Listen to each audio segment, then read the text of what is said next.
Hello everyone, if you're trying to cross-play Subnautica 2 and you keep getting this error, cross-platform play is disabled, then you have come to the right place because in this video, I'm going to show you how to fix this error on Subnautica 2 easily. So the first thing that you need to do is you need to make sure that your date and time are in sync with the internet, because if your date and time are not in sync, then your computer has trouble connecting to the internet and hence you can't cross-play. So what you're going to do is you're going to open up your start menu, you're going to write here date and time, and now you're going to select your time zone here. After that, you're going to untick set time automatically and then tick it again, and then just click sync down here.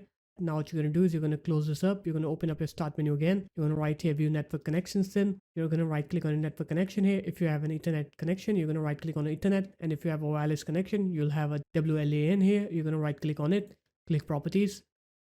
You're going to go into Internet Protocol version 4, click properties again, going to use the following DNS server addresses, write on here 1.1.1.1, and in the alternate DNS, you're going to write 1.0.0.1.